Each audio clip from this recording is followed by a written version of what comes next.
What's up guys, Craig here from LogicLounge.com. One question that I see quite often in the world of aviation is why is in-flight Wi-Fi so expensive? Well, to answer that question, it takes two parts. One part economics, one part technology. On the economic side, it's pretty simple. There is one company that controls the majority of in-flight Wi-Fi networks, and that is GoGo in-flight. That means that they have no competition in the air, meaning that they have no incentive to upgrade their technology networks. This also means that they can set whatever price that they want and charge people however much they want.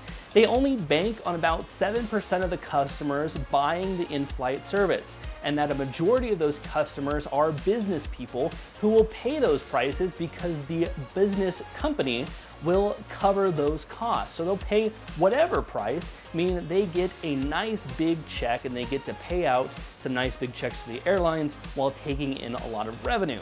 Now for the technology side, that's kind of twofold too. There are two main priorities when it comes to providing in-flight Wi-Fi.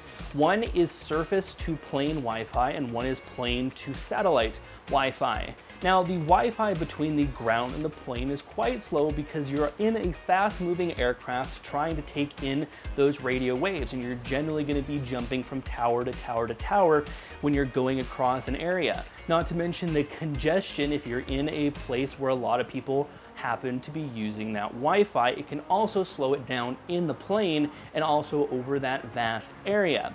Now, one area that is starting to pick up is the plane-to-satellite Wi-Fi.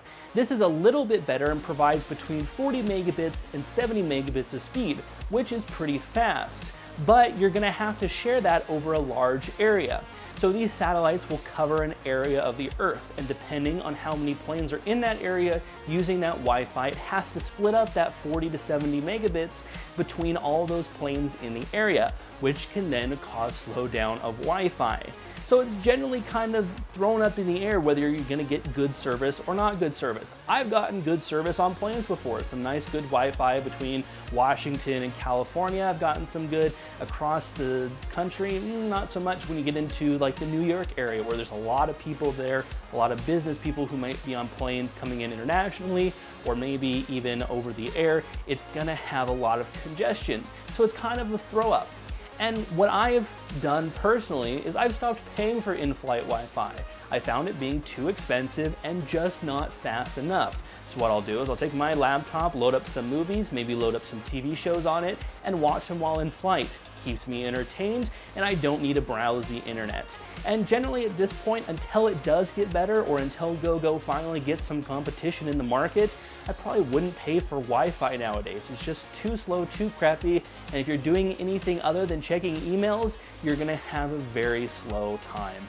So there you guys go. Hopefully I answered that question for you. If you have any additional questions, leave them in the comment section down below. I might answer them in a video just like this. Thank you guys so much for liking, sharing, commenting, and subscribing, and I'll see you guys in our next video.